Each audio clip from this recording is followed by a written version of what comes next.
नमस्कार, मैं हूं जयसुख निमावत। धर्म और ज्योतिष कार्यक्रम में आप सभी मित्रों का स्वागत है।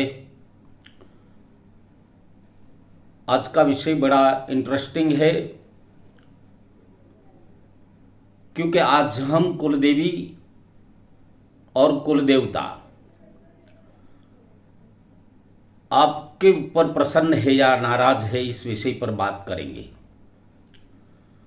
देखिए, कुंडली का दूसरा स्थान है हमारे कुलदेवी का, कुलदेवता का, और हमारे घर में जो प्रस्थापित भगवान का मंदिर है उस मंदिर का कारक है दूसरा घर।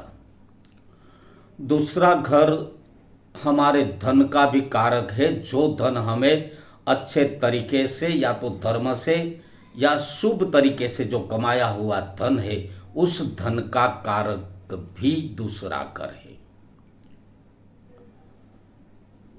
दूसरा घर हमारे अंदरूनी ज्ञान कितना है, उस घर का भी कारक दूसरा घर है।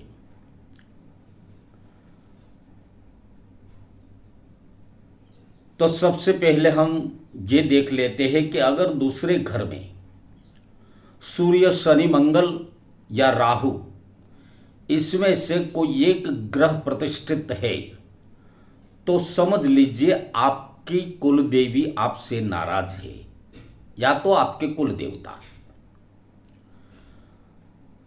जब कुल देवी या कुल देवता हमसे नाराज हो जाता है तो जाहिर है कि हमारे धर्मशास्त्र में बताया है कि धर्म रक्षति रक्षत, हम धर्म की रक्षा नहीं कर रहे हैं, मतलब कि हम धर्म का आचरण नहीं कर रहे हैं।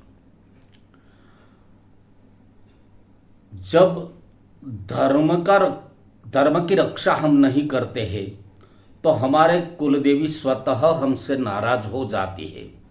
इसका फर्स्ट सिम्टम्स यही है कि इस घर की स्त्रियों अपमानित होती रहती है,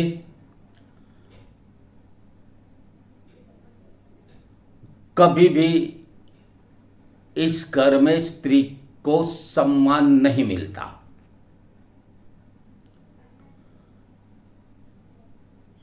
यत्र नार्यस्तु पुंजते रमन्ते तत्र देवता।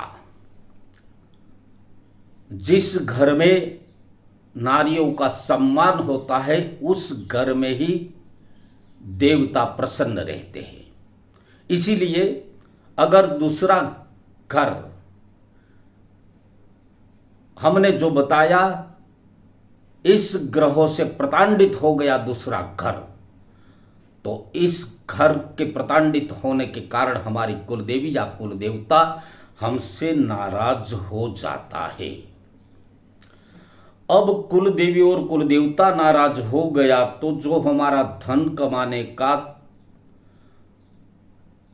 जो तरीका है या धन कमाने का जो साधन है वो शुभ साधन नहीं होता और हम रिश्वत आदि से धन कमाने को लग जाता है।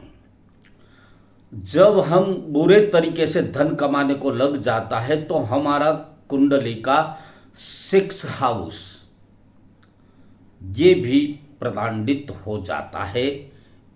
इसका भी दुष्प्रभाव हमें मिलने को लग जाता है।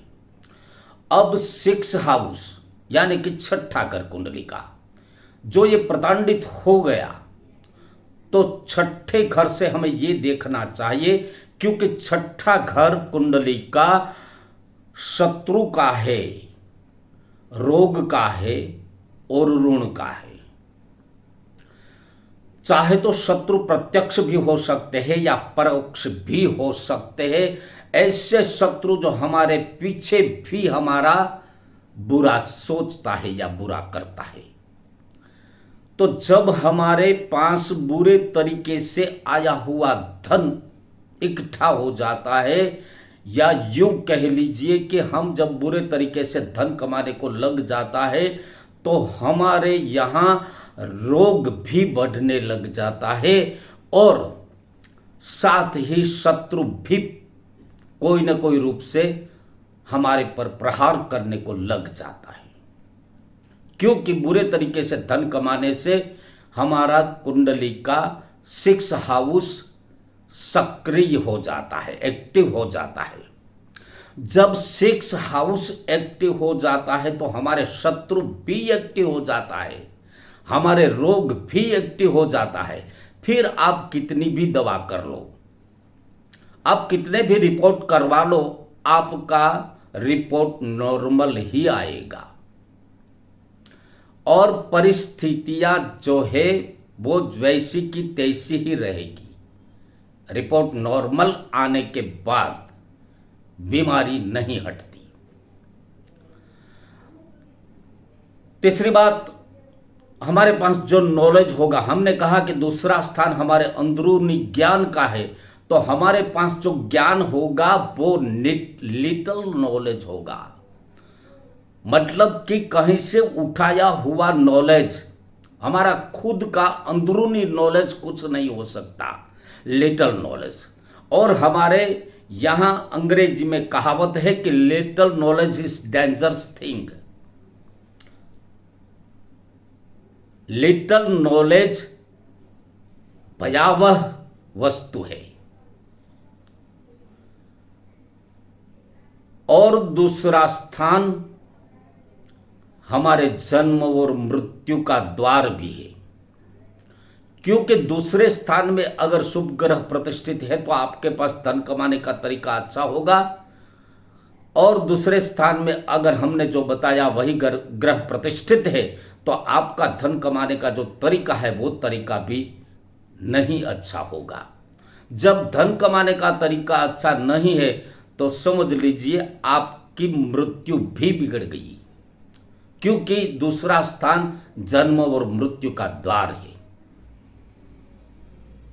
इसीलिए अपने दूसरे घर में जो ग्रह प्रतिष्ठित है उस ग्रह को आप एक्टिव कर लीजिए। ऐसा करने से साथ ही अपनी कुल देवी की उपासना करें।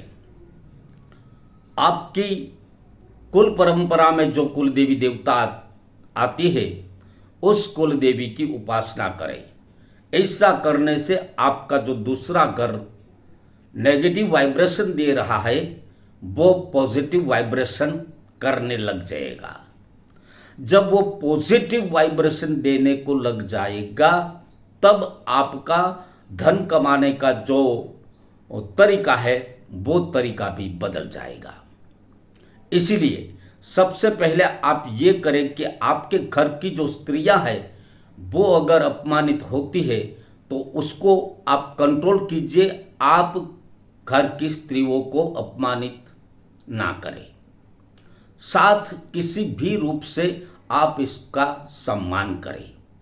ऐसा करने से आपकी कुलदेवी, आपके कुलदेवता ये प्रसन्न होंगे। जब कुलदेवी और कुलदेवता प्रसन्न हो जाएंगे तो आपके रोग है वो स्वतः शांत हो जाएगा।